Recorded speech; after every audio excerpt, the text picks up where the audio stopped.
धीमे धीमे वापस सीधा करेंगे। अब चलिए बनाते हैं गर्दन का सर्कल। क्लॉकवाइज पहले बनाते हैं। थोड़ी को कंठ के ऊपर लगा लीजिए। सांस भरते हुए लेफ्ट साइड की ओर से गर्दन घुमाते हुए पीछे की ओर आराम से लेकर जाना है।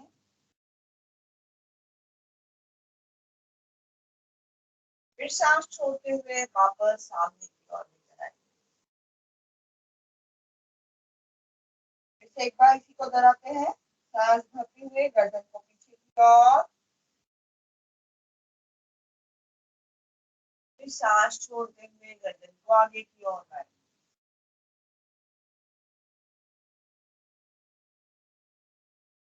अब इसके अपोजिट करेंगे। सांस भरते हुए गर्दन को पीछे की ओर लेकर जाएंगे। सांस छोड़ते हुए आगे की ओर लाएंगे। होठों को बंद रखना है। सांस भरते हुए गर्दन पीछे की ओर, सांस छोड़ते हुए गर्दन आगे। शोल्डर पर कोई भी तनाव न लाए। गर्दन को सामान्य स्थिति में लाते हैं। अब कर लेते हैं कंधों के लिए गर्दन की दूसरी एक्सरसाइज। लेफ्ट हाथ की हथेली को कान के समीप रखेंगे।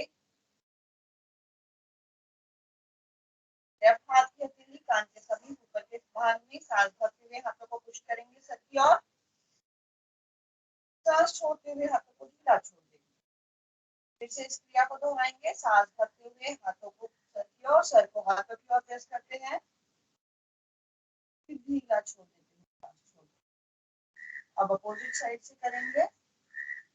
राइट साइड की हथेली को शीश के पास लगाएंगे, कान के ऊपर की साइड में। सांस भरते हुए हथेली को पुश करेंगे,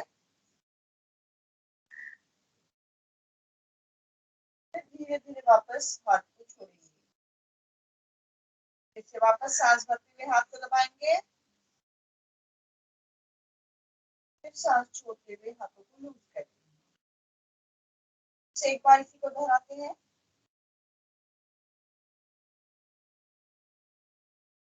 अब दोनों हाथ सामने की ओर लेते हुए हाथों का इंटरलॉक करेंगे और कपाल के पास दोनों हथेलियों का जॉइंट जो है उसे कपाल पर रखते हैं।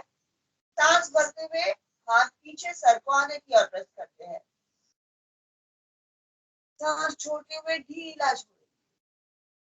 एक बार सांस भरते हुए पीछे की ओर हाथ, सांस छोड़ते हुए ढीला छोड़। अब इसी हथेली को पीछे कपाल जहाँ टिकाते हो, तकिया जहाँ लगाते हो वहां पर आपको रखना है।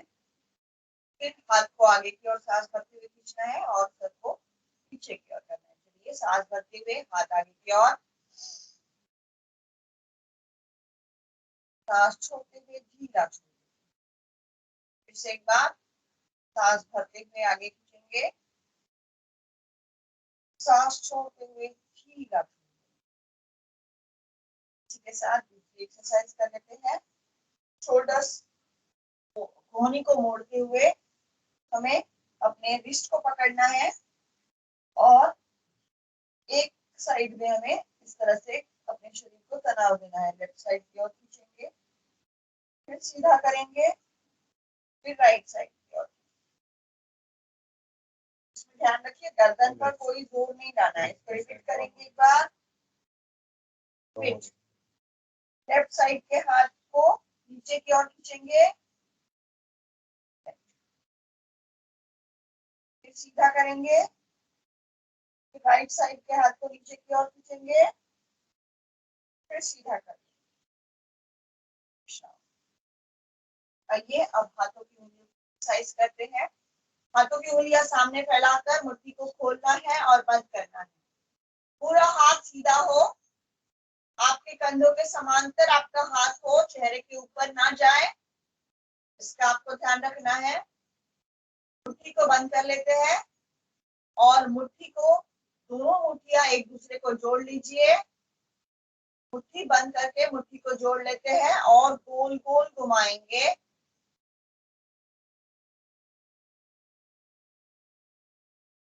ये आपके रिस्ट का एक्सरसाइज हो जाएगा। हम अपोजिट साइड से घुमाते हैं।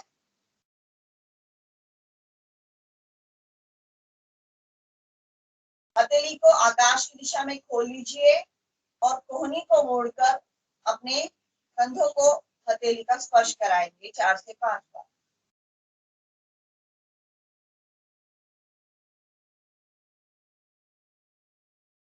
अब दोनों हाथ साइड से अपने कंधों के ऊपर रखते हैं और कंधों के लिए सर्कल बनाएंगे। सामने आएंगी कोहनियां, तब एक दूसरे को जोड़ने की कोशिश करें।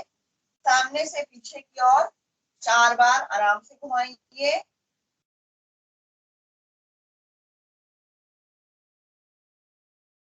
पीछे से आके वापस सामने की ओर कोहनियां छोड़ाएंगे।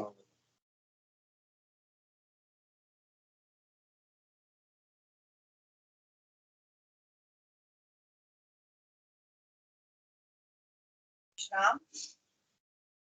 अब हम लोग करेंगे कमर के लिए एक्सरसाइज। आसन आप लोग करके दिखाइए। पैर लंबे कर लीजिए, दोनों फैला लीजिए।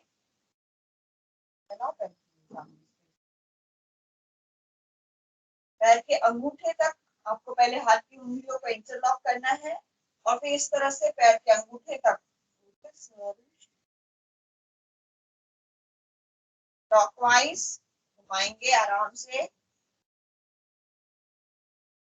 पैर के अंगूठे को मुट्ठी का स्पर्श हो सके इतना सामने की ओर आपको इस तरह से लेना है कि आपके कमर की, जंघाओं की, मांसपेशियों की एक्सरसाइज यहाँ पर कर रहा है। अब चलिए अपोजिट साइड से घुमाएंगे। इस तरह से आपको पैर को खुला करके ये पोस्चर लेना है। पहले गट्टी पीसी जाती थी, अभी हम लोग ऐसे गट्टी पीसते हैं। विश्राम। शीत कोणासन। पैर में 1 फीट का डिस्टेंस ले लीजिए और अब लेफ्ट हाथ के उंगलियों का राइट पांव के अंगूठे को स्पर्श हो और राइट वाला लेफ्ट हाथ को। चलिए करेंगे शीत कोणासन।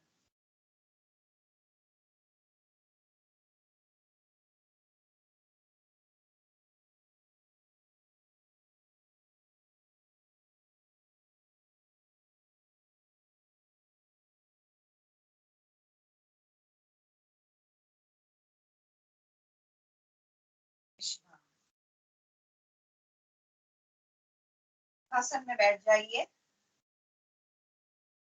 अब करेंगे हम लोग उत्थान मंडूकासन। अब उत्थान मंडूकासन में आपको पहले दोनों हाथ इस तरह ऊपर लेने हैं, हाथों को एक दूसरे में क्रॉस करना है और पीछे हथेलियां अपने पीठ को लगानी है। पीठ की जो हड्डी ऊपर की ओर आती है वहां पर स्पर्श करने की चेष्टा करनी है, कोशिश करनी है। इसे गर्दन को सीधा रखने की कोशिश करोगे को ही शाबाशी देना है दोनों हाथों से, ताकि आप जो योगाभ्यास नियमित रूप से कर रहे हैं उसके लिए खुद को मोटिवेशन देना है इस आसन में। कि कंधों के लिए फ्रोजन शोल्डर के हिसाब से बहुत ही अच्छा है उत्थान मंडूकासन। विश्राम। चलिए अब देखते हैं तो प्राणायाम के लिए पहले जो भी स्थिति आपको सुखकारक है, इस तरह सुखासन में बैठ सकते हैं, या फिर इस तरह से दूसरा आसन सिद्धासन, या फिर जैसे हमने देखा है बच्चे बैठे हैं वैसे पद्मासन। तो यहाँ पे मैं सिद्धासन या अर्ध पद्मासन की स्थिति में बैठा हुआ हूँ। बाकी चारों साधक जो है वो पद्मासन की स्थिति में बैठे हैं। अगर आप चाहे तो सुखासन में भी बैठ सकते हैं। तो इस प्रकार आसन की स्थिति आप ग्रहण करें और आसन सिद्ध हो जाने पर शुरू करते हैं प्राणायाम। तो सबसे पहले हम प्राणायाम में शुरुआत करते हैं ओंकार से। ओंकार की विधि हमने कल देखी। अ उ म, इन 3 स्टेजों में एक के पश्चात एक आपको ओंकार करना है। इसमें अ कहते वक्त आपके होठों में थोड़ा सा किंचित अंतर रहेगा। उसके पश्चात ऊ कहते वक्त ओ की तरह आपके होठ राउंड होंगे, और जब आप मकार का उच्चार करेंगे तो होठ बंद रहेंगे, नासिका से आप मकार का उच्चार करेंगे। इस तरह अ उ म इन तीनों का एकत्रित उच्चार करके ओम। तो शुरू करेंगे त्रिवार ओंकार।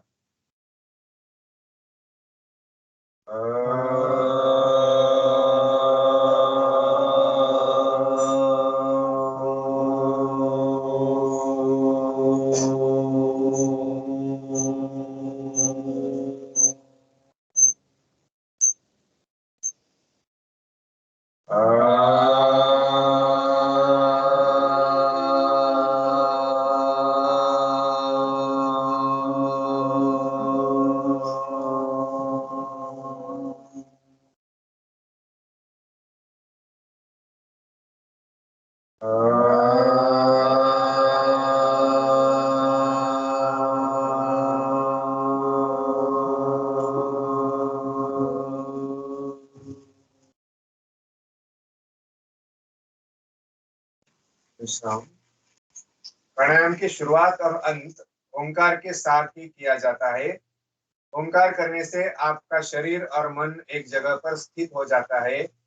योगाभ्यास से पूर्व आप शुचिता में एक स्थान पर बैठे, आसन ज्यादा ऊंचा न हो, नीचा न हो। प्राणायाम के पहले आपको आंखें बंद कर लेनी है, और पूरी श्रद्धा के साथ जब आप ओंकार करते हैं तो आपका इधर उधर भटका हुआ मन एक जगह पर स्थिर शांत हो जाता है। तो उसके बाद में हम शुरू करते हैं भस्त्रिका प्राणायाम। तो शुरू करेंगे सभी साधक भस्त्रिका प्राणायाम। भस्त्रिका में दीर्घ सांस लेते हैं, फेफड़ों को पूरी तरह से फुलाते हैं और धीरे धीरे प्रश्वास को बाहर छोड़ते हैं। इस तरह सांसों को भीतर गहरा भर लेना और धीरे धीरे छोड़ना भस्त्रिका कहलाता है। करते रहिए भस्त्रिका प्राणायाम। भस्त्रिका प्राणायाम को धोंकनी क्रिया के नाम से भी पहचाना जाता है। जिस प्रकार लोहार अपने औजारों को शेप में लाने के लिए धोंकनी क्रिया करता है, उसी तरह हमारे फेफड़े भी पूरी तरह से फूलते हैं और धीरे धीरे आकुंचन पाते हैं, फूलते हैं। कम से कम 2 मिनट से लेकर 5 मिनट तक प्रतिदिन आपको भस्त्रिका का अभ्यास करना है। भीतर गहरा सांस भर ले और धीरे धीरे प्रश्वास। दीर्घ सांस लेना और छोड़ना है भस्त्रिका। दीर्घ सांस लेना और छोड़ना है भस्त्रिका। पहले 5 मिनट अभ्यास नित्य इसका। चित्त वृत्तियों के सब निरोधी बनो रे। रोगी नहीं भोगी नहीं योगी बनो रे। योगी बनो योगी बनो योगी बनो रे। रोगी नहीं भोगी नहीं योगी बनो रे। करते रहिए भस्त्रिका। दीर्घ सांस लेना और छोड़ना। जितना गहरा सांस भर सकते हैं उतना गहरा सांस ले और धीरे धीरे छोड़े। दिन में हम जब श्वास प्रश्वास करते हैं तो आप ऊपर ऊपर से सांस लेते हैं और ऊपर ऊपर से छोड़ते हैं, जिससे फेफड़ों की कार्यक्षमता का पूरा उपयोग नहीं होता है और हमारे फेफड़े कमजोर होते हैं। जब फेफड़े कमजोर होते हैं तो सर्दी, खांसी, अस्थमा, इस प्रकार के नाना विकार शरीर के अंदर प्रविष्ट कर सकते हैं। लेकिन जब आपके फेफड़े स्वस्थ होते हैं, आप पूरी तरह से सांस लेते हैं, प्राणवायु पूरे शरीर को मिलता है। तो इसीलिए करते रहिए भस्त्रिका कम से कम 2 मिनट से लेकर 5 मिनट। भस्त्रिका प्राणायाम नियमित करने से श्वासों से संबंधित सारे विकार दूर होते हैं। सर्दी, जुकाम, अस्थमा, नजला, ये सारे विकार दूर होते हैं। करते रहिए भस्त्रिका। आइए अब मुड़ते हैं दूसरे प्राणायाम की ओर, कपालभाति। सारे साधक एक साथ कपालभाति शुरू करेंगे। बच्चे पेट की स्थिति दिखाएंगे। कपालभाति में आपको 1 सेकंड में 1 स्ट्रोक लगाना है। उसको गोला गोला कर दो। तो देखिए बच्चे पेट की स्थिति दिखा रहे हैं, 1 सेकंड में 1 स्ट्रोक आपका लगता है।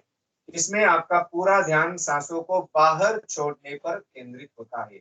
एक झटके के साथ आपको पेट अंदर और सांस बाहर प्रकार करते रहिए। 1 सेकंड में 1 स्ट्रोक, 1 मिनट में 60 स्ट्रोक, 5 मिनट में 300 स्ट्रोक और 10 मिनट में 600 स्ट्रोक। कम से कम 5 मिनट से लेकर 15 मिनट प्रतिदिन कपालभाति का अभ्यास आपको करना है। कपाल कहते हैं चेहरे के इस भाग को, और भाति का अर्थ है तेज। जब आप कपालभाति प्रतिदिन नियमित रूप से करते हैं तो आपके चेहरे पर एक तेज आता है, एक आभा आती है, एक दीप्ति आती है, जिसे अंग्रेजी में AURA ऑरा कहते हैं। तो कपालभाति का यही अर्थ है। कपालभाति यह संजीवनी प्राणायाम है। सभी साधक करते रहिए कपालभाति। 1 सेकंड में 1 स्ट्रोक, 1 मिनट में 60 स्ट्रोक लगाते रहिए। तो हम मध्यम गति से कपालभाति यहाँ पर प्रदर्शित कर रहे हैं। इस प्रकार से आपका हाथ आपके नासिका के आगे रखकर आप सांसों को महसूस कर सकते हैं कि आपका सांस एक झटके के साथ बाहर आ रहा है क्या नहीं, या आप चेक कर सकते हैं। और कोई भी एक मुद्रा धारण करते हुए आप कपालभाति का अभ्यास करते हैं। यह प्रथम मुद्रा है जिसे हम ध्यान मुद्रा या ज्ञान मुद्रा के नाम से जानते हैं, जिसमें आप अंगूठा और पहली उंगली अंग्रेजी ओ के आकार गोलाकार रहते हैं, दोनों हाथों की समस्थिति, शेष तीनों उंगलियां सीधी, और हम अलगद से हाथ इस प्रकार घुटनों पर रख देते हैं। और ध्यान मुद्रा यह सामान्य मुद्रा की स्थिति है जो आपके ध्यान लगाने के लिए, कंसंट्रेशन बढ़ाने के लिए, मेमोरी बढ़ाने के लिए उपयोगी है। और हल्का सा दबाना है अंगूठा और उंगली एक दूसरे पर। तो यह ध्यान लगाने की स्थिति में उत्तम मुद्रा है, जो ध्यान मुद्रा या ज्ञान मुद्रा के नाम से जानी जाती है। करते रहिए कपालभाति प्राणायाम। एक झटके के साथ प्रश्वास को बाहर छोड़े और अलगद से अपने आप सांस अंदर प्रवेश कर जाएगा। प्रयत्न के द्वारा आपको प्रश्वास को बाहर छोड़ना है और धीरे धीरे करते रहिए। यथाशक्ति यथा समय आप इसका अभ्यास करते रहिए, कपालभाति करते रहिए।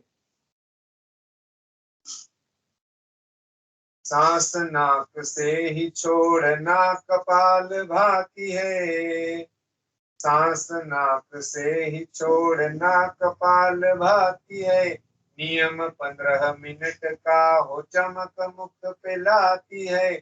उधर रोग शमन कर, उधर रोग शमन कर, निरोगी बनो रे, होगी नहीं योगी नहीं, योगी बनो रे, योगी बनो योगी बनो योगी बनो रे, होगी नहीं रोगी नहीं, योगी बनो रे। करते रहिए कपालभाति। आपको सबसे ज्यादा कपालभाति का अभ्यास जरूरी है। यह एक संजीवनी प्राणायाम कहलाता है। कपालभाति करने से आपके मूलाधार चक्र की जागृति होती है, आपके मलमूत्र विसर्जन की क्रिया सुचारू रूप से होती है, थोड़ा बहुत पसीना भी आपको निकलता है, पेट की सारी क्रियाएं, उदर रोग समस्त प्रकार के दूर होते हैं, डाइजेस्टिव सिस्टम से संबंधित प्रॉब्लम दूर होते हैं, गैसेस की समस्याएं दूर होती है। तो कम से कम 5 मिनट से लेकर 15 मिनट तक आपको कपालभाति करना जरूरी होता है। डायबिटीज के रुग्णों को इसका विशेष लाभ होता है, किडनी स्टोन में भी यह लाभ करता है। तो डायबिटीज कम करना है तो कम से कम 15 मिनट से लेकर आधा घंटा तक भी आप कपालभाति यथाशक्ति यथा समय कर सकते हैं। यह है संजीवनी प्राणायाम। तो आइए अगले प्राणायाम की ओर मुड़ते हैं, जिसे बाह्य क्रिया या त्रिबंध क्रिया या बाह्य प्राणायाम के नाम से भी जाना जाता है। तो जब आप कपालभाति करेंगे तो पेट थोड़ा सा हल्का हो जाएगा मूवमेंट्स के द्वारा। उसके पश्चात आप त्रिबंध करेंगे।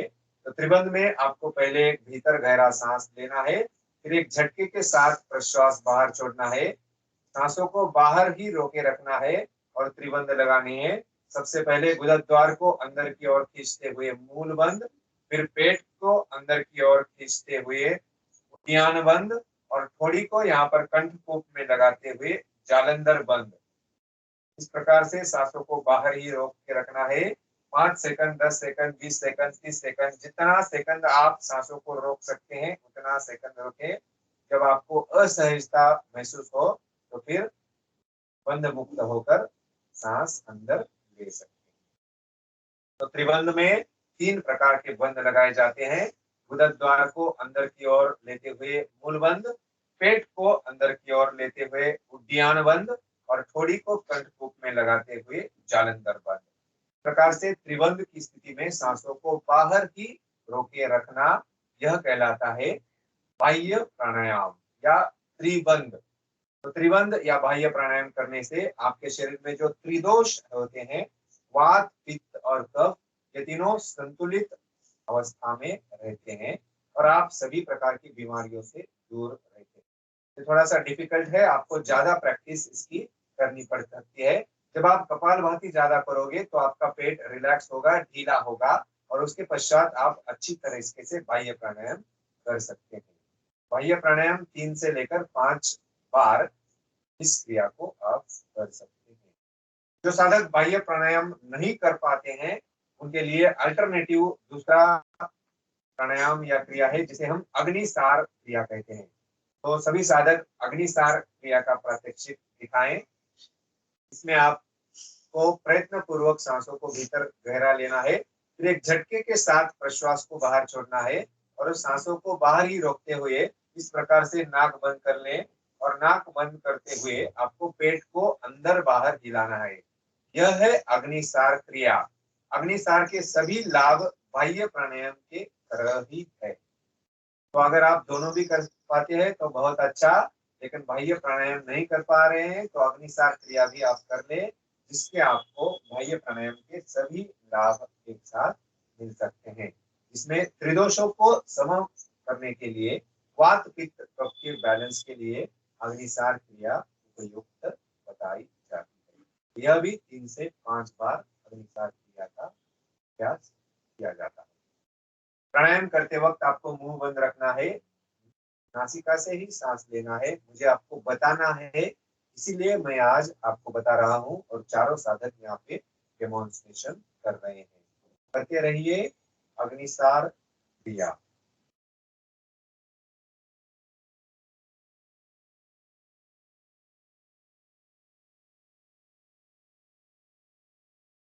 विश्राम।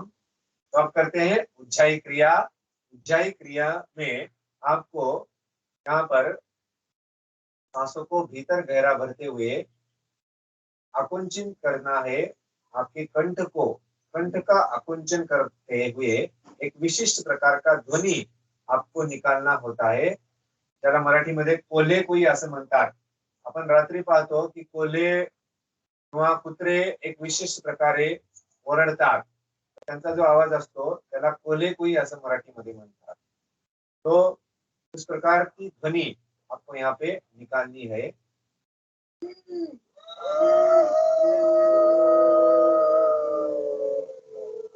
और फिर लेफ्ट साइड से आपको प्रश्वास बाहर छोड़ना है। सांस लेते हुए विशिष्ट प्रकार की ध्वनि निर्मित करते हुए आपको गले को सिकुड़ना है, कंठ को सिकुड़ना है और फिर लेफ्ट साइड से धीरे धीरे आपको प्रश्वास छोड़ना है। धीरे धीरे करे, जितना दीर्घ सांस ले और दीर्घ प्रश्वास छोड़े उतना बहुत लाभ आपको मिलेगा।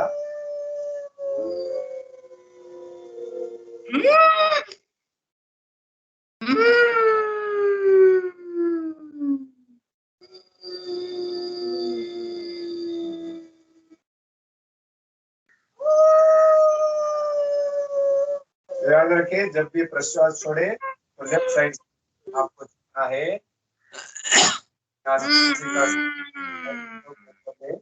सामने की ओर देखिए बच्चे और करे। एक बार तीनों बच्चे करके दिखाए। अग्निसार, उज्जाई, उज्जाई। जय दिखाएं तीनों बच्चे।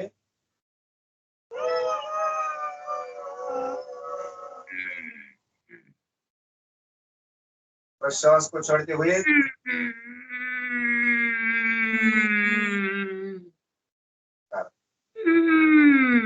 प्रश्वास छोड़ रहे हो तो गलत हो रहा है। प्रश्वास छोड़ते हुए इस प्रकार से छोड़ना है।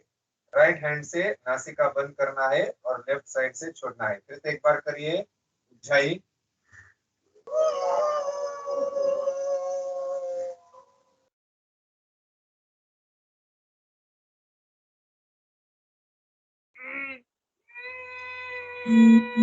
हाथ में उज्जाई और बाह्य प्राणायाम हो। पाद में उज्जाई और बाह्य प्राणायाम हो। अग्निसार से खत्म हृदय रोग तमाम हो। उठो जागो, उठो जागो, स्वास्थ्य के संयोगी बनो रे। भोगी नहीं रोगी नहीं योगी बनो रे। योगी बनो योगी बनो योगी बनो रे। भोगी नहीं रोगी नहीं योगी बनो रे। आइए शुरू करते हैं अनुलोम विलोम। सभी साधक एक साथ अनुलोम विलोम का अभ्यास शुरू करें। तो देखिए, अब हम दूसरी मुद्रा देख रहे हैं जिसे हम अपान मुद्रा कहते हैं। अपान मुद्रा की स्थिति में आपके दोनों उंगलियां जो है वो दोनों उंगलियां इस प्रकार से अंगूठे को स्पर्श कर रही है। तो अंगूठे को स्पर्श कर रही है और दोनों उंगलियां इस प्रकार की है। तो अपान वायु में स्थिति में एक हाथ आपका घुटनों पर रहेगा, दूसरे हाथ से आपको श्वास प्रश्वास लेना है और छोड़ना है। नासिका बंद करना है और खोलना है। इस प्रकार अपान मुद्रा। तो अपान मुद्रा करने से आपके शरीर की जो डाइजेस्टिव सिस्टम है, मल मूत्र विसर्जन क्रिया अच्छी तरीके से रहती है। तो आप मुद्रा दिन में कभी भी कर सकते हैं। खाने के पश्चात भी आप मुद्रा का अभ्यास कर सकते हैं। तो जिसके पेट में कुछ गड़बड़ी है, डाइजेस्टिव सिस्टम के प्रॉब्लम है, गैस्ट्रिक समस्या से पीड़ित है, तो अपान मुद्रा आप 5 मिनट तक धारण करें। अंगूठा और ये दो उंगलियां जो है वो थोड़ा सा प्रेशर आपको लाना है और यह मुद्रा धारण करते हुए आप कोई भी प्राणायाम कर सकते हैं। तो हम अपान मुद्रा धारण करते हुए कर रहे हैं अनुलोम विलोम क्रिया। जब आप लेफ्ट साइड से सांसों को भीतर गहरा लेते हैं तो और अपोजिट दिशा से राइट साइड से छोड़ते हैं तो यह क्रिया कहलाती है अनुलोम क्रिया। जब आप लेफ्ट साइड से सांसों को भीतर गहरा भरते हैं, फेफड़ों को पूरी तरह से फुलाते हैं और अपोजिट लेफ्ट साइड से प्रश्वास को छोड़ते हैं तो यह क्रिया कहलाती है विलोम क्रिया। जब आप इन दोनों को जोड़ देते हैं तो यह हो जाता है अनुलोम विलोम प्राणायाम। तो अनुलोम विलोम प्राणायाम में आप सबसे पहले लेफ्ट साइड से सांसों को भीतर गहरा भरते हैं, राइट साइड से धीरे धीरे प्रश्वास को छोड़ते हैं, फिर राइट साइड से प्रश्वास को भीतर गहरा भरते हैं, लेफ्ट साइड से छोड़ते हैं। तो यह एक चक्र पूरा होता है अनुलोम विलोम का। तो दोहराते रहिए। जब भी आप ले और विश्रांति ले तो लेफ्ट साइड से आपको करना है। शुरुआत लेफ्ट साइड से और अंत भी लेफ्ट साइड से। सामने की ओर आंखें बंद कर कर आपको प्राणायाम का अभ्यास करना है। ये दोनों उंगलियां और अंगूठा तीनों का ही उपयोग आपको करना है। दो उंगलियां स्थिति है, यह है अपान मुद्रा की स्थिति। करते रहिए अनुलोम विलोम 5 मिनट कम से कम और ज्यादा से ज्यादा 15 मिनट आप अनुलोम विलोम क्रिया कर सकते हैं। किसी भी समय पर आप अनुलोम विलोम का अभ्यास करते रहे। अनुलोम विलोम प्राणायाम करने से आपके श्वसन से संबंधित सारे विकार तो दूर होते ही है, मस्तिष्क के संबंधित सारे विकारों में भी इसका बहुत लाभ होता है। ब्रेन के न्यूरॉन्स में पॉजिटिव वाइब्रेशंस आते हैं। मेंदु अर्थात ब्रेन अच्छी तरीके से काम करता है क्योंकि उसको शुद्ध प्राणवायु मिलता है। शरीर में शुद्ध ब्लड सप्लाई मेंदु को सबसे ज्यादा, ब्रेन को सबसे ज्यादा लगता है। करते रहिए अनुलोम विलोम प्राणायाम। अपान वायु मुद्रा से आपको जो लाभ मिलते हैं, हमारे शरीर का जो भी विजातीय तत्व होता है वो इससे बाहर निकल जाता है, शरीर में निर्मल बनता है।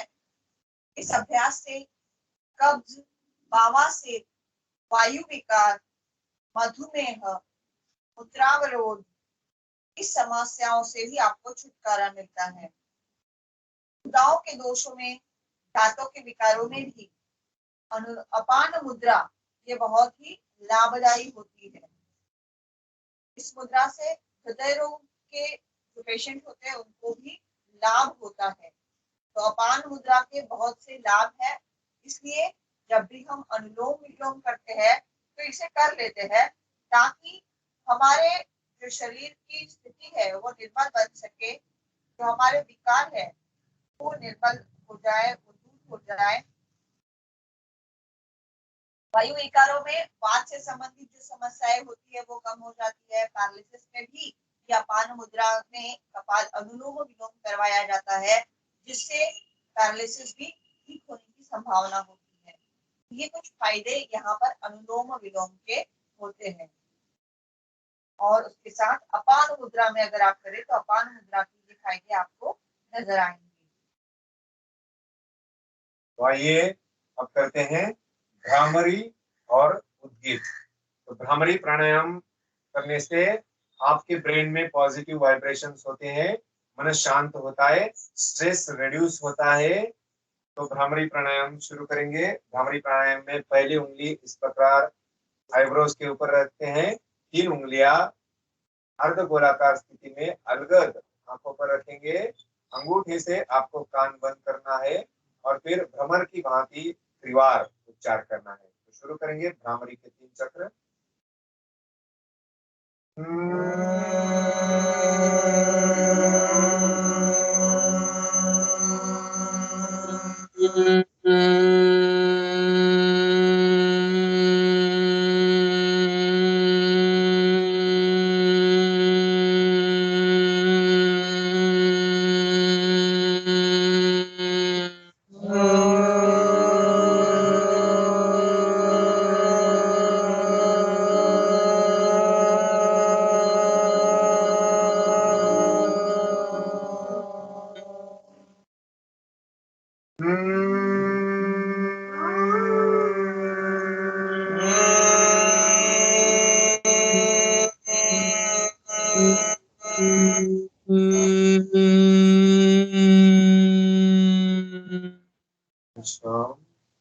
दोनों हाथ घुटनों पर ध्यान मुद्रा की स्थिति में ले लें।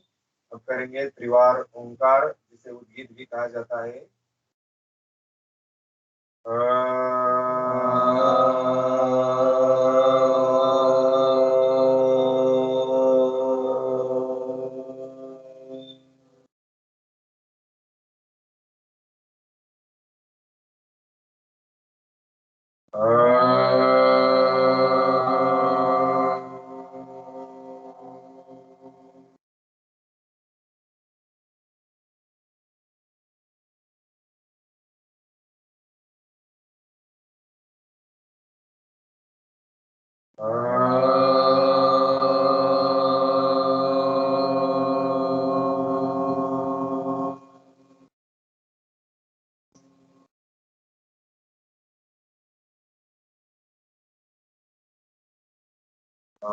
बैठे रहे, आंखें बंद ही रहेगी।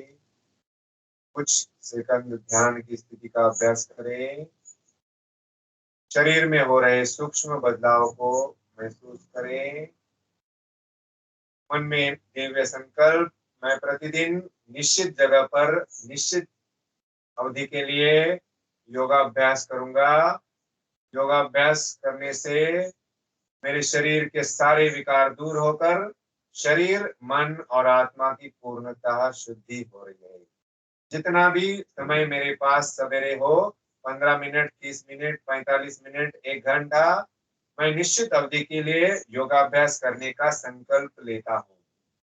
तो इस प्रकार से संकल्प के साथ धीरे धीरे आपके दोनों हाथ गर्दन के ऊपर, सिर के ऊपर लेकर एक ताली बजाएंगे। दोनों हाथों का एक दूसरे पर घर्षण करेंगे। घर्षण से जो ऊर्जा निर्मित हो रही है वह आपको चेहरे पर हल्का सा मसाज करें, घुमाएं, परिवार करें। जिनको ज्यादा सर्दी है, जुकाम है या खांसी आ रही है, वो जोर से घर्षण करे और हाथ पूरी तरह से गर्म होने पर आपके नासिका से दोनों साइड में जहाँ पर साइनस होता है वहां पर गर्म हथेलियां थोड़ा सा रख ले, जिससे आपकी सर्दी दूर हो जाएगी, जुकाम दूर हो जाएगा, खांसी भी दूर हो जाएगी। धीरे धीरे से हाथों की ओर देखते हुए कर दर्शन करें। कराग्रे वसते लक्ष्मी, कर मध्ये सरस्वती, कर मूले तु गोविंदम, प्रभाते कर दर्शनम। समुद्र वसने देवी, पर्वतस्तर मंडले, विष्णु पत्नी नमोस्तुभ्यं, पाद स्पर्शं क्षमस्व मे। थोड़ा सा पैरों को खुला कर लेंगे, पैरों को फैला लेंगे।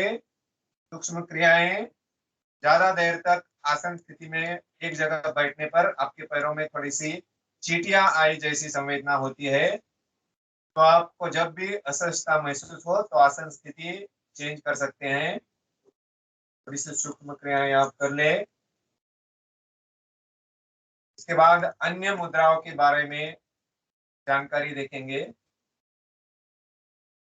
और साथ ही साथ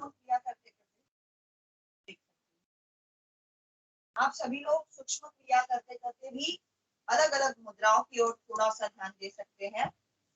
अब सबसे पहले हम लोग देख रहे हैं ज्ञान मुद्रा, जो हमने अभी तक डिस्कस की थी। पहली तर्जनी उंगली और अंगूठे की टोक, ये दोनों के ऊपर का जो टॉप का साइड है उसको एक दूसरे से हल्के से प्रेस करना है। यहाँ पर ओ की तरह आपका शेप हो जाता है, ये इसे कहा जाता है ज्ञान मुद्रा। ये ज्ञान मुद्रा जो है, इसमें आपको हर मुद्रा कम से कम 5-10 सेकंड तक आप अगर इसमें बने रहे तो आपको इसका लाभ होता है। तो ये ज्ञान मुद्रा है। तो ज्ञान मुद्रा में अंगूठा और तर्जनी की फर्स्ट फिंगर, जैसे हम कहते हैं, उन दोनों को ओ की शेप में हम लोग बनाते हैं और इसे हल्के से दबाकर रखते हैं। इसे अधिक जोर से प्रेस नहीं किया जाता। तो ये है धारणा और धनात्मक मुद्रा जिसे कहा जाता है। इससे एकाग्रता बढ़ती है, नकारात्मक विचारों से आप दूर रहते हैं, तो धीरे धीरे कम हो जाते हैं। इस मुद्रा का से स्मरण शक्ति, ओजस मुद्रा, हाँ बोला,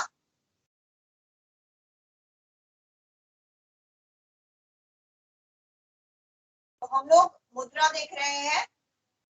तो मुद्रा में हमें फर्स्ट फिंगर तर्जनी और अंगूठे की टोक को दबाना है और दोनों हाथों का ओ का शेप बन जाए। इस तरह से आपको, जैसे बच्चे ऐसा कैमरा देखते हैं उस तरह से आपको कर लेना है। और फिर धीरे से अपने अंगूठे को, अपनी हथेली को घुटनों पर रख लीजिए, दोनों को हल्का सा प्रेस कीजिए। इससे धारणा ध्यान बढ़ती है, एकाग्रता बढ़ती है, नकारात्मक विचार दूर होते हैं, स्मरण शक्ति भी इसी से बढ़ती है। और इसके निरंतर अभ्यास से हम मेधावी भी बढ़ाते हैं और ओजस्वी बन सकते हैं। तो ये मस्तिष्क के लिए, स्नायुओं को मजबूत करने के लिए, सिर दर्द, अनिद्रा के तनाव से दूर रखने के लिए और क्रोध का शमन करने के लिए लाभदायी है, जिस मुद्रा को कहा जाता है ज्ञान मुद्रा। नियमित रूप से आप कम से कम 5 से 10 सेकंड तक इस मुद्रा में आराम से रखिए। ये धीरे धीरे, ये हमने एक मुद्रा देखी है। अब इसके पश्चात हम लोग दूसरी मुद्रा देखेंगे।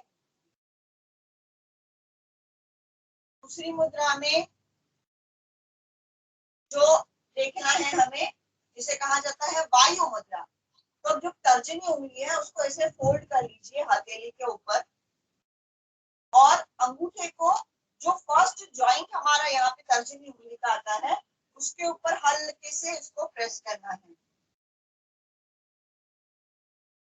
और एक बार इसी मुद्रा को दिखाती हूँ। तर्जनी उंगली को फोल्ड कर लेते हैं और अंगूठा और टोक, हाथ की उंगली की टोक, इसको दबाते हैं। पहले हमने ओ बनाया था ना, इसको थोड़ा सा पास में ले लेते हैं।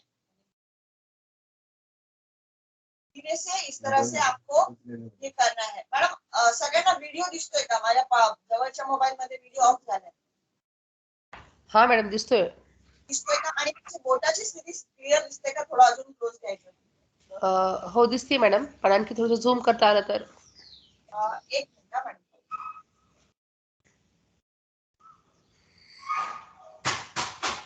मैं नीचे बैठ जाती हूँ. एक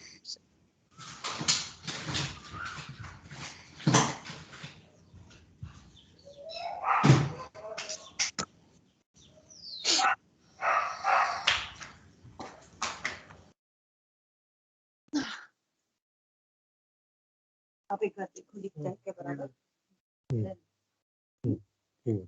तो हमने अभी देख रहे थे हम लोग वायु मुद्रा. तो वायु पहली मुद्रा ज्ञान मुद्रा, जिसमें आपको इस तरह से ओ आपने हाथ का बनाया था और ओ की तरह आपने फर्स्ट फिंगर और अंगूठे की टोक को दबाया था. बाकी शेष 3 उंगलियां सीधी रखकर हम लोग इस तरह बैठ गए. तो इसे कहा जाता है ज्ञान मुद्रा, जिससे मैंने आपको उसके लाभ बताए कि जैसे हमारी एकाग्रता बढ़ती है, ध्यान की स्थिति हम धारण कर सकते हैं, बच्चों की मेधावी बढ़ती है, ओजस्विता बढ़ती है. तो ये सारी चीजें आपको इस ध्यान मुद्रा से लाभ इसको मिलते हैं. तो अब देखते हैं दूसरी मुद्रा, जिस मुद्रा को कहा जाता है वायु मुद्रा. और वायु मुद्रा और ज्ञान मुद्रा में फर्क क्या है ये देखते हैं. ज्ञान मुद्रा में हमने ओ बनाया था. अब वायु मुद्रा में आपको अपने हाथ की जो तर्जनी उंगली है उसको थोड़ा नजदीक फोल्ड करना है और इस तरह से आपको ये पोर्शन बना लेना है.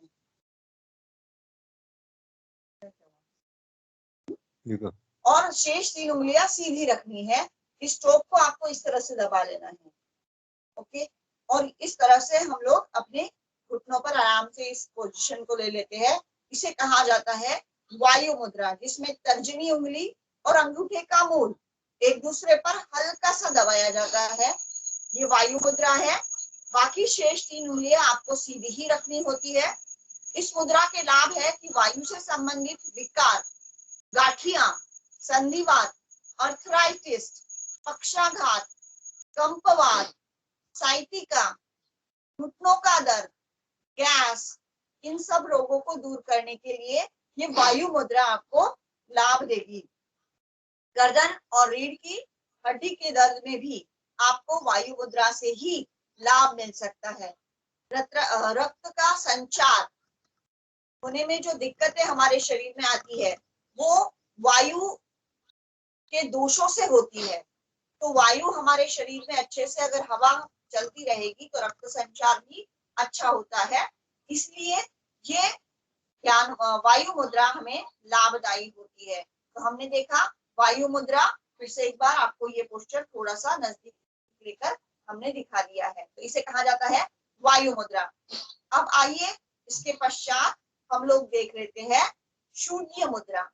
शून्य मुद्रा में आपको मध्यमा की उंगली, मध्यमा उंगली जिसे आकाश तत्व का प्रतीक माना जाता है, मध्यमा और अंगूठा, अंगूठे के मूल पे आपको इस तरह से रख लेना है. यानी देखिए बीच की उंगली को फोल्ड किया, बीच की उंगली का पहला जॉइंट जहां पर आया वहां पर हमने अंगूठे को आराम से रख लिया और इस मुद्रा को बाकी 3 उंगलियां शेष सीधी रख ली. तो इस तरह से अगर हम लेते हैं तो इसे कहा जाता है शून्य मुद्रा.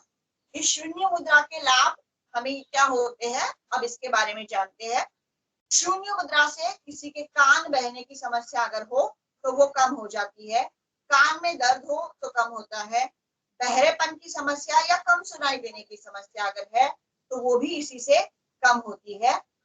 बहुत सारे रोगों में जो दीर्घकालीन तक रोग रहते हैं उसमें धीरे धीरे आपको इससे लाभ मिलता है. यह मुद्रा 1-1 घंटा भी करवाई जाती है.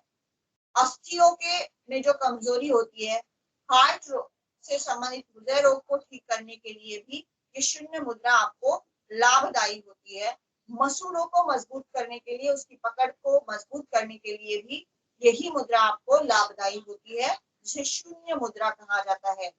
गले के रोगों में, थायराइड के विकारों में भी ये शून्य मुद्रा आपकी लाभदायी होती है. अब इसके पश्चात हम लोग देखेंगे, अभी जो आपने की थी अपान मुद्रा। अपान मुद्रा में बीच की दो उंगलियां यानी अनामिका और मध्यमा, ये दोनों और अंगूठे की टोक, इसको आपको इस तरह से दबाना है, जो अनुलोम विलोम में हम लोग लेते हैं। अनुलोम विलोम में जैसे बच्चे हिरन की तरह पोस्चर छाव में लेकर खेलते हैं, उस तरह आपको ये पोस्चर अपने हाथों का बनाना है। इसे अपान मुद्रा कहा जाता है। इस मुद्रा में आपको हल्के से अपने अंगूठे से उंगलियों को, टोक को दबाना है इस तरह से। दिखा रही हूँ। अच्छा, तो ये टोक को आपको दबाना है धीरे धीरे। यह है अपान मुद्रा और हाथों बाकी दो उंगलियां आपकी सीधी होगी, तो इस तरह से आपको बैठना है। इसे अपान मुद्रा कहा जाता है। अपान मुद्रा के आपको जो लाभ होते हैं, तो मैंने अभी आपको थोड़ी देर पहले अनुलोम विलोम में बताए थे, फिर से इसको दोहरा देती हूँ कि अपान मुद्रा से हमारे शरीर में जो विजातीय तत्व होते हैं वो बाहर निकल जाते हैं, शरीर निर्मल बन जाता है। इसका दैनंदिन अभ्यास करने से कब्ज, बवासीर, वायु विकार, मधुमेह, मूत्राव रोग, इसमें भी आपको लाभ मिलता है। गुदा के दोषों में भी आपको इससे लाभ मिलेगा। दांतों के विकारों में भी आपको अपान मुद्रा लाभदायी है। पेट के लिए ये उपयुक्त मुद्रा है। हृदय रोग का भी शमन करती है और ये पसीना भी लाती है। अधिक समय पर इस मुद्रा में अगर बैठ जाओगे तो इससे किसी किसी को मूत्र का अधिक स्राव भी हो सकता है, जिसे मूत्र अवरोध होता है, उसमें ये लाभदायी मुद्रा है अपान मुद्रा, जिससे उनका मलमूत्र का विसर्जन जो है वो सहजता से हो सकता है। तो ये अपान मुद्रा हमने देखी। अब देखते हैं अपान वायु मुद्रा। अपान वायु मुद्रा में जैसे हमने अपान मुद्रा ली थी, पहले तर्जनी उंगली को हमने मोड़ लिया, फिर अंगूठे और फिर दो उंगलियां हमने अपान मुद्रा में ले ली। फिर से एक बार दोहराती हूँ, तर्जनी उंगली को मोड़ लिया, अपान मुद्रा की पोस्चर हमने इसमें ले ली। तर्जनी उंगली हमारे दोनों हाथों के बीच में। अब ये देखिए, मैं फिर से एक बार अच्छे से आपको ये दिखा दूं पोस्चर कैसा होगा। ये उंगली को इस तरह से रख लिया, अंगूठा इस तरह से आ गया, यहाँ पर उंगली जोड़ी हुई है, ये शेप ऐसे बन गया। और फिर हमने इसमें अपान मुद्रा धारण कर ली, तो ये इसे अपान वायु मुद्रा कहा जाता है। यानी अंगूठे के बीच से आपकी ये तर्जनी उंगली इस तरह से चली जाएगी और अपान मुद्रा हो जाएगी। तो ये अपान वायु मुद्रा। अपान वायु मुद्रा हृदय के वात रोगों में लाभदायी है। दिल जिसका कमजोर होता है उसके लिए ये अपान वायु मुद्रा लाभदायी होती है। और उसी के साथ साथ दिल का दौरा पड़ने पर भी इस मुद्रा में लोगों को आराम मिलता है। पेट की गैस, कब्ज इससे दूर हो जाता है। और सिर दर्द, दमा, उच्च रक्तचाप, इसमें भी ये लाभदायक है। सीढ़ियां चढ़ने से 5-7 मिनट पहले अगर आप अपान वायु मुद्रा कर ले तो आपको सीढ़ियां चढ़ने में भी आसानी और आराम से आप सीढ़ियां चढ़ पाओगे। यह है लाभ अपान वायु मुद्रा के। अब इसके पश्चात हम लोग देखेंगे एक और मुद्रा जिसे लिंग मुद्रा कहा जाता है। तो लिंग मुद्रा कैसे की जाती है? हाथों की उंगलियों को हम लोग इंटरलॉक करते हैं और एक अंगूठा हमें ऐसे इस तरह से ऊपर मुट्ठी बंद करना है और बाएं हाथ के अंगूठे को ऊपर खड़ा कर देना है। बाएं हाथ के अंगूठे को ऊपर की ओर खड़ा करना है, मुट्ठी को पक्का बंद कर लेना है, उसे एक दूसरे को उंगलियों को स्पर्श करके बंद करना है। अब आप अगर इस तरह से रुके होंगे तो आप महसूस करेंगे कि आपकी शरीर में गर्मी तैयार हो रही है और आपका शरीर इससे गर्मी बढ़ाता है। सर्दी, जुकाम, अस्थमा, खांसी, साइनस, लकवा, निम्न रक्तचाप इस और कफ को ये सुखाने में बहुत ही लाभदायी है। लिंग मुद्रा इसे कहा जाता है। इसे हाथों को खोल देते हैं। गर्मियों में ना करें, इसमें ज्यादा ना सावधानी ये रखना है कि आप गर्मी के दिनों में इसे ना करें, अधिक समय तक ना करें। इसे प्रयोग करने से पहले जल, फल या फलों का रस, घी, दूध का सेवन अधिक मात्रा में कर ले, ताकि आप लंबे समय तक इसे कर पाओगे। यानी पानी पहले ही हमारे शरीर में अगर कम है, हमारा गला सूखा हुआ है और हम लोग इस मुद्रा को धारण करेंगे तो और हिट बढ़ेगी शरीर में, और जिससे आपको तकलीफ हो सकती है। तो पहले पानी वगैरह पी ले और उसके पश्चात इस मुद्रा को आपको करना है, जिससे सर्दी खांसी जुकाम आपका दूर हो जाएगा। हर मुद्रा आप 5 से 10 सेकंड से 1 से 2 मिनट तक आराम से कर सकते हो, जिससे आपको उसके लाभ मिल सकते हैं। तो हम आज मुद्राओं का सेशन यहीं पर रोकते हैं। कुछ तो अब हम लोग इसके पश्चात करेंगे पीठ पर लेटकर और पेट पर लेटकर कुछ आसनों का अभ्यास। अब आप 50% पार्टी पे लेट तो हम लोग पीठ के बल लेट जाएंगे। घड़ा बिरा पर रख देना। पीठ के बल हम लोग सीधा लेटे हुए हैं आराम से। अब हम लोग पीठ के बल लेटकर कुछ आसनों का अभ्यास करेंगे। पहले दोनों घुटनों को मोड़ लेते हैं। जो आसन हमने पहले देखे उसको आज रिवाइज ना करते हुए कुछ नए आसनों को देखेंगे। अगर समय ने हमें परमिशन दी तो हम कुछ रिवाइज भी कर लेंगे। दोनों घुटनों को मोड़कर हम लोग करेंगे अब कंधर आसन का अभ्यास। कमर दर्द बैठकर ज्यादा बहुत हो गया होगा, तो इसलिए चलिए करते हैं कंधर आसन। तो दोनों घुटने नितंब के समीप ले लीजिए। हाथों की हथेलियों से एड़ियों को स्पर्श कर लीजिए। अब धीरे धीरे सांस भरते हुए आपको अपने कमर का पोर्शन ऊपर की ओर उठाना है। इसमें गर्दन नहीं उठानी है, कंधे नहीं उठाने हैं।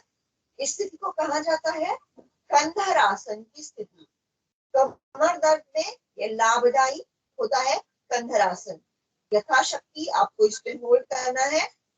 जब थक जाओ तो सांस छोड़ते हुए आराम से कमर के पोर्शन को धीरे धीरे जमीन पर टिका दीजिए। तो ये था कंधर आसन का अभ्यास। अब हम लोग देख लेते हैं दोनों पैरों से एक साथ पवन मुक्तासन। अब हमने उल्टा किया था, कमर को उठाया था। अब कमर को थोड़ा सा प्रेस कर लेते हैं काउंटर में। दोनों घुटने एक साथ अपने छाती के समीप ला लीजिए। जिसे बहुत ज्यादा कमर दर्द है वो इसी स्थिति में आपको पवन मुक्तासन करना है। और अगर आपको कमर दर्द बहुत अधिक नहीं है तो दोनों हाथों को इंटरलॉक कर लीजिए और छाती की तरफ अपने घुटनों को प्रेस कर लीजिए। अभी सिर नहीं उठाया है तो सिर कौन उठाएगा और कौन नहीं, इसकी तरफ ध्यान दीजिए।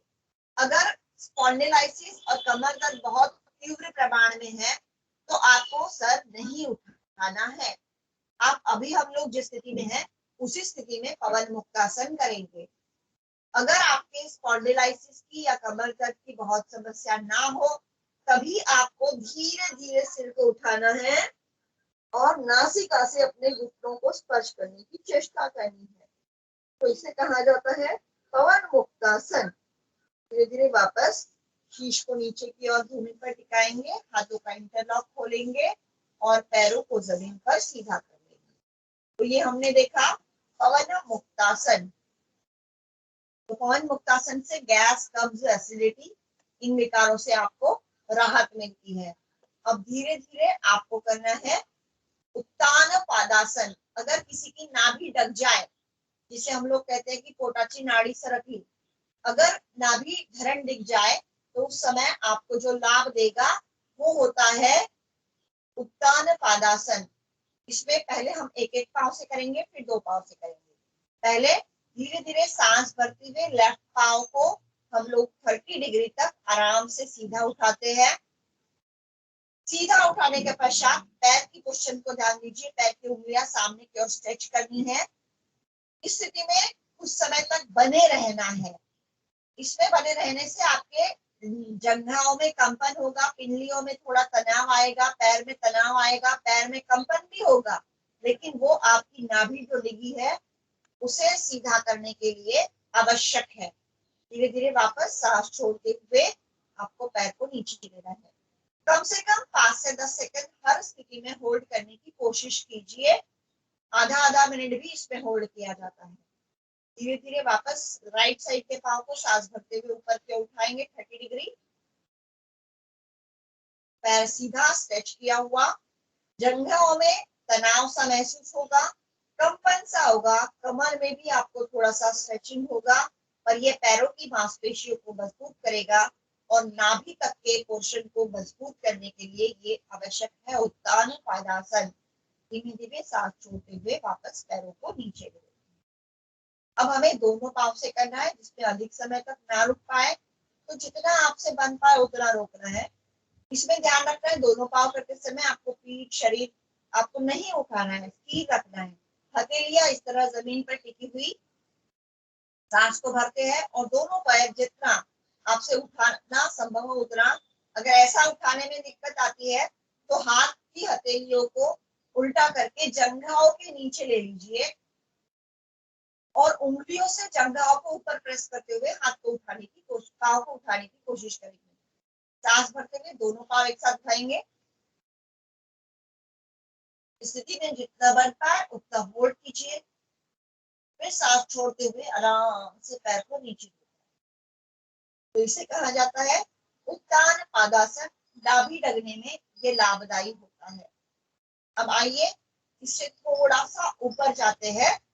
अब करेंगे हम लोग अर्ध हलासन। अर्ध हलासन में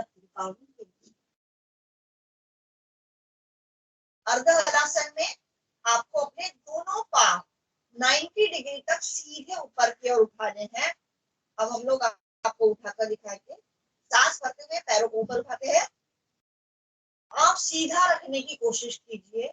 हथेलियां जिसे संभव हो वो इस तरह जमीन पर रख लीजिए।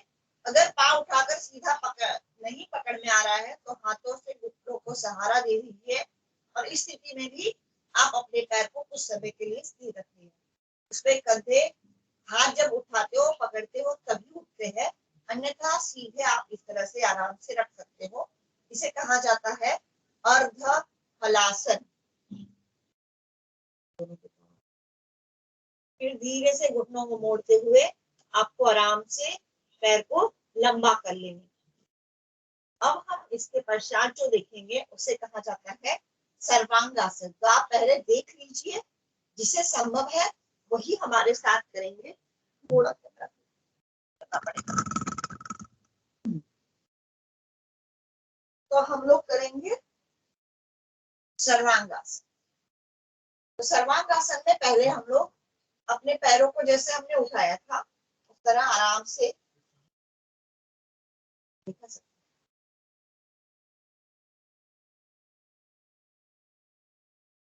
तो सर्वांगासन की स्थिति देखिए, डंडी ऊंची करिए।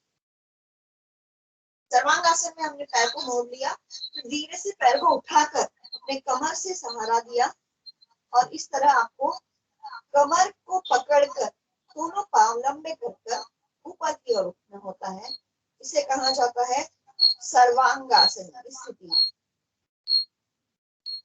यथाशक्ति आपको इसमें रुकना है, फिर धीरे धीरे वापस घुटनों को मोड़ना है। हाथ का सहारा निकालकर आराम से आपको अपनी कमर को रखना है, पाँव को लंबा कर लेना है। तो हम लोग इस तरह से करते हैं सर्वांगासन। अब हम लोग देखते हैं पेट के बल लेटकर कुछ आसन। तो हम पेट के बल लेट जाइए, लेफ्ट साइड में टर्न होते हुए आप पेट के बल लेट जाइए।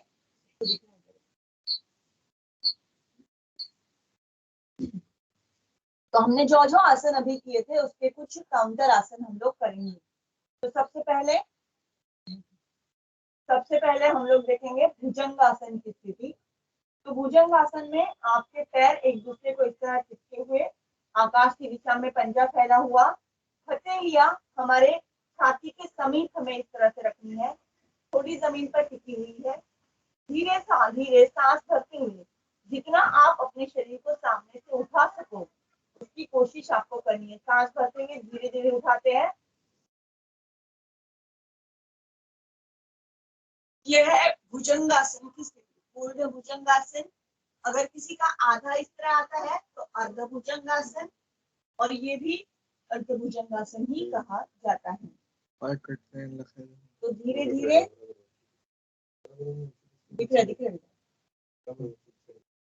धीरे धीरे हमने किया, भुजंगासन का अभ्यास। अब इसी से भुजंगासन पे हम लोग तिर्यक भुजंगासन देखेंगे। पैर की पोस्चर में कोई चेंजेस नहीं है। धीरे धीरे सांस को भरते हुए छाती तक का पोर्शन, पेट तक का पोर्शन आप जितना उठा सको उतना उठाना है। फिर लेफ्ट साइड में आपको आराम से इस तरह से गर्दन को टर्न करना है और लेफ्ट पांव की एड़ी को स्पर्श करने की चेष्टा करनी है। यहाँ पे दिख रहा है। फिर वापस धीरे धीरे आपको सीधा देखना है और सांस छोड़ते हुए आराम से भूमि पर थोड़ी को स्पर्श करा देना है। दूसरी साइड से करेंगे। सांस भरते हुए वापस शरीर को उठाएंगे, राइट साइड में टर्न करेंगे और राइट पैर की एड़ी को देखने की चेष्टा करेंगे। धीरे धीरे वापस सामने की ओर गर्दन को करते हैं। सांस छोड़ते हुए आराम से थोड़ी को जमीन पर स्पर्श करवाते हैं। हाथों को लंबा कर देते हैं हथेलियां आकाश की ओर। तो इसे कहा जाता है तिर्यक भुजंगासन। यानी आपको एक साइड से अपनी गर्दन को घुमाकर अपने पैरों की एड़ियों को देखने की चेष्टा करना तिर्यक भुजंगासन कहा जाता है। अब फिर से नेक्स्ट देखेंगे शलभासन। शलभासन कैसे किया जाता है? थोड़ी जमीन पर टिकी हुई, हथेलियां आकाश की ओर फैली हुई, जंघाओं के समीप हमने हथेलियों को रखा है, पैर एक दूसरे को जोड़े हुए। धीरे धीरे सांस भरते हुए एक पांव आपको सीधा उठाना है। फिर सांस छोड़ते हुए वापस धीरे धीरे भूमि पर वापस पैर को टिका देना है। अब दूसरे पांव से करेंगे। सांस भरते हुए दूसरा पांव आराम से उठाएंगे। पांव को घुटनों से मोड़ना नहीं है, सीधा उठाने की कोशिश करनी है। पांव कम उठा तो चलेगा लेकिन सीधा उठाइए।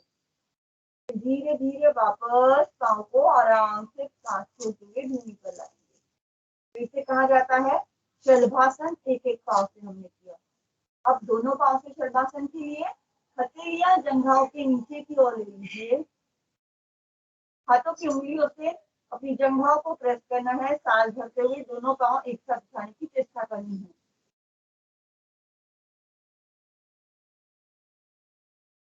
वहां तक होल्ड कर सको होल्ड कीजिए। थक जाने के पश्चात सांस छोड़ते हुए पैरों को भूमि पर। इसे कहा जाता है शलभासन। अब इसके पश्चात देख लेते हैं धनुरासन। धीरे धीरे घुटनों को दोनों एक साथ मोड़ लीजिए। थोड़ी हमारी अभी जमीन पर टिकी हुई है, घुटनों को पहले मोड़ कर नितंबों के समीप ला लीजिए। फिर दोनों हाथों से आपको अपनी एड़ी के पास का पोर्शन जो है उसे पकड़ लेना है। फिर सांस भरते हुए आगे से और पीछे से अपने शरीर को उठाने की चेष्टा करनी है। जितना बन पाए उतना आपको स्थिति में होल्ड करना है। फिर धीरे धीरे वापस सांस छोड़ते हुए जंघाएं और छाती को जमीन पर स्पर्श कराना है। थोड़ी जमीन पर टिकी हुई धीरे से पैरों को सीधा कर लेंगे। तो इसे कहा जाता है धनुरासन की स्थिति।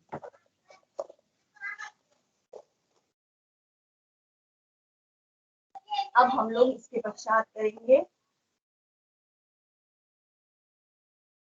इसके पश्चात हम लोग करते हैं नौकासन।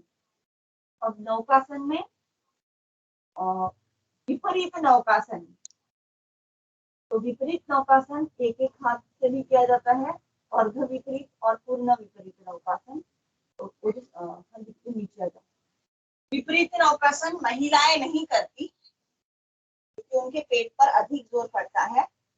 तो ये कैसे किया जाता है इसका डेमोन्स्ट्रेशन हम लोग सिर्फ देखेंगे। विपरीत नौकासन में एक हाथ को सामने की ओर थोड़ा नीचे, एक हाथ, उसका हाथ लंबा नहीं होगा ना सामने, एक हाथ और एक पांव, लेफ्ट हाथ को सामने की ओर फैला लिया और राइट पांव को पीछे से उठाना है।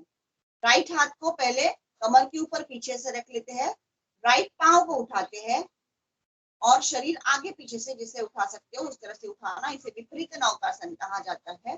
विश्राम दूसरे हाथ से करेंगे। अर्ध विपरीत, ये अर्ध विपरीत नौकासन। एक हाथ और एक पांव, राइट हाथ को सामने की ओर फैलाकर लेफ्ट पांव को पीछे की ओर से उठाया, राइट हाथ कमर के ऊपर, पीछे से कुड़ी और पांव दोनों आपने सामने से उठाए हैं, विश्राम। यह है अर्ध विपरीत नौकासन। अब विपरीत नौकासन में दोनों हाथ की हथेलियां सामने की ओर फैला लेनी है, दोनों पांव और हाथ आपको आगे से और पीछे से शरीर को उठाने की चेष्टा करनी है। इसे कहा जाता है अर्ध, ये है पूर्ण विपरीत नौकासन, विश्राम।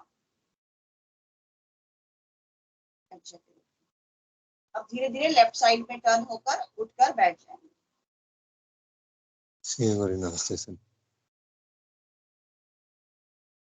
तो कुछ आसन आपने देखे जो पेट के बल और पीठ के बल लेटकर किए जाते हैं।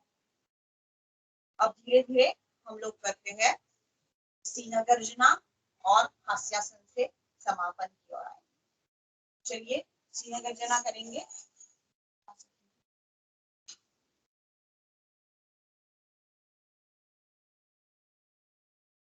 सिंह गर्जना करेंगे। वज्रासन की स्थिति, हाथों की हथेलियां दोनों पैरों के बीच में, जीभ को बाहर निकालकर सांस भरेंगे पहले, फिर जीभ को बाहर निकालकर आंखें बड़ी कर कर शेर की तरह 3 बार हमें दहाड़ निकालना है। एक दहाड़ के पश्चात आपको सांस को भर लेना है, फिर दूसरी दहाड़ लगानी है। तो चलिए करते हैं सिंह गर्जना।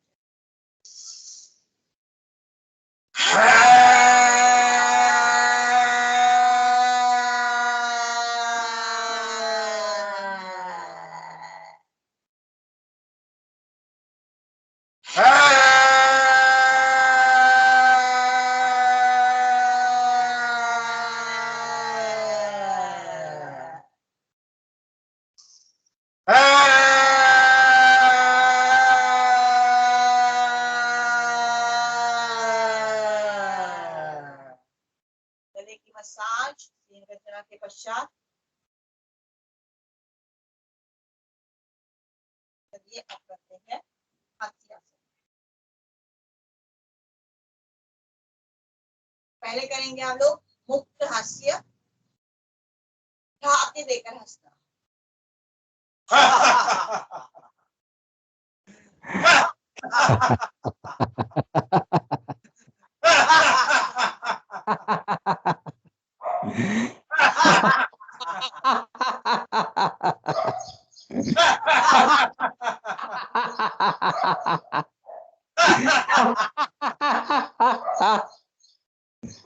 अब करेंगे ख हास्य, जिसमें मुंह से ख का उच्चारण और आपका हृदय से हंसना है। ख का उच्चारण करते समय हाथों को साइड पे फैला लेना है, जिससे फेफड़े मजबूत हो।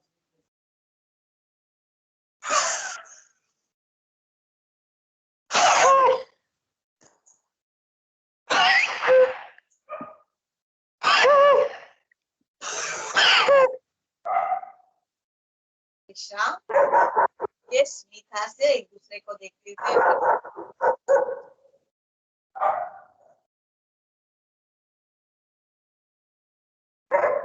कभी हमारे पास देखते हुए भी हंस सकते हैं। चलिए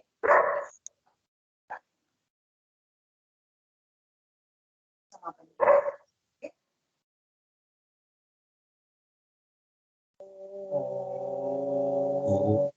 सर्वे भवन्तु सुखिनः, सर्वे सन्तु निरामयाः, सर्वे भद्राणि पश्यन्तु, मा कश्चित् दुःखभाग् भवेत्।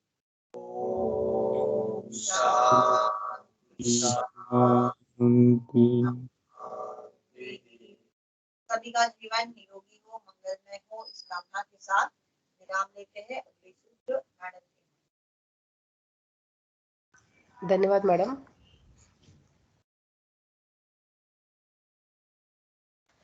आजच्या ह्या एनर्जेटिक सेशन नंतर आजच्या सेशनवरती अभिप्राय व्यक्त करण्यासाठी मी बायोटेक डिपार्टमेंटच्या डॉक्टर कोमल गोमारे मॅडम यांना विनंती करते. Doctor Komal Gomare. Am I audible? हाँ, यस मॅम. हाँ, यस.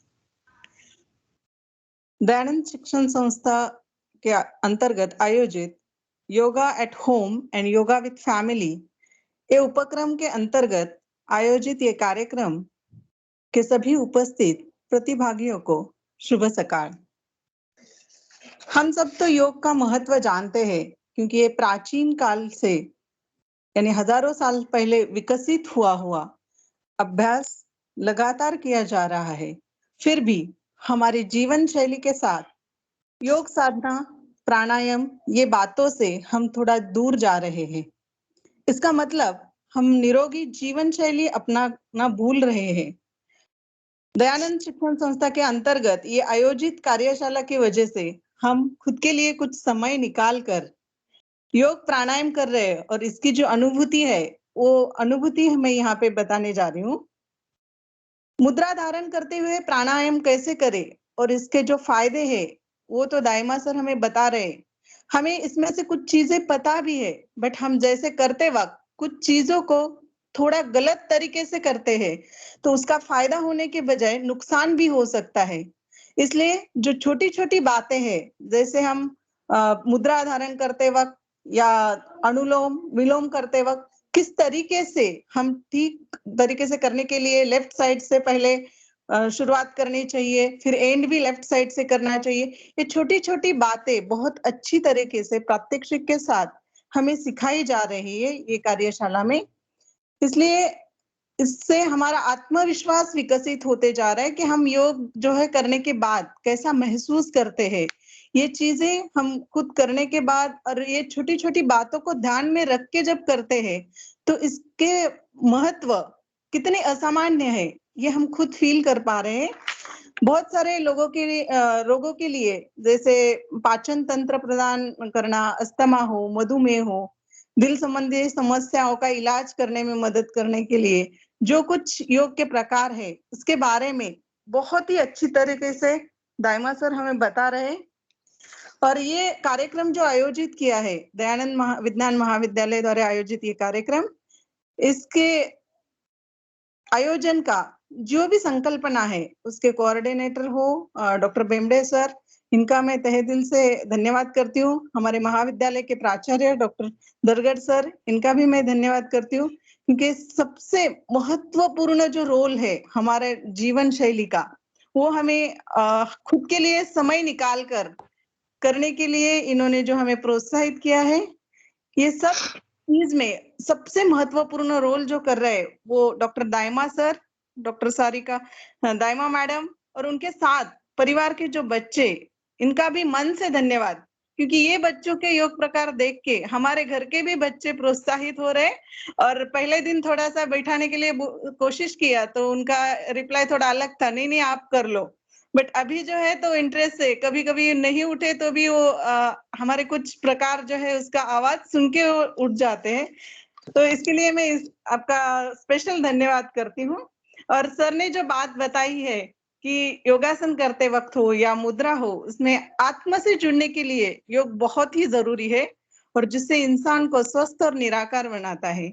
समय रहते अगर हम संभल नहीं जाएंगे, नियमों को अमल नहीं कर पाएंगे तो हम हमारे जीवन के कुछ हसीन पल जो जीने हैं वो में भी हमारे योग ना करने से हम वो नहीं कर पाएंगे। तो योग प्राणायाम ध्यान से अपना धैर्य बढ़ाने के लिए हम ये समझना जरूरी है योग धर्म नहीं एक विज्ञान है, शरीर मन और आत्मा को जोड़ने का एक विज्ञान जिसे करने से नहीं छूता हमें कोई रोग। जैसे हमेशा सर बोल रहे रोगी नहीं योगी बनो रे, जीवन नहीं जीवन को सार्थक बनाओ। और ये करते वक्त आज की योग मुद्राएं हो या ध्यान हो, ये करते वक्त एक चीज महसूस की गई है और जो बातें हम लगातार करते रहेंगे तो महसूस करेंगे। जैसे हम सांस को अंदर लेते हैं तो वह वक्त ईश्वर हम तक पहुंच जाता है।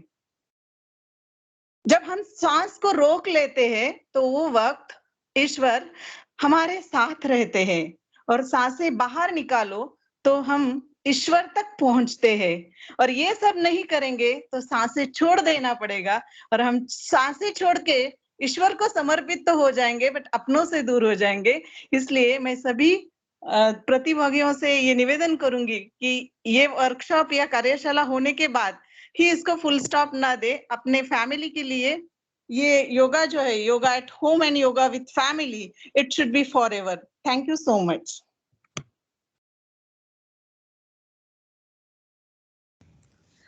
धन्यवाद मॅडम.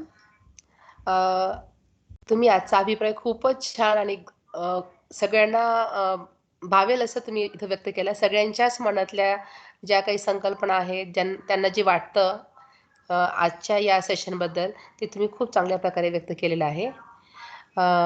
प्राचार्य सरांच्या परवानगीने मी हा आजचा सेशन या ठिकाणी संपला असं जाहीर करते. धन्यवाद सर. आज काय स्क्रीनशॉट नाहीये का? सर रेकॉर्डिंग केलेली आहे. ओके. हा रेकॉर्डिंग मधून घेता येईल सर. Very good.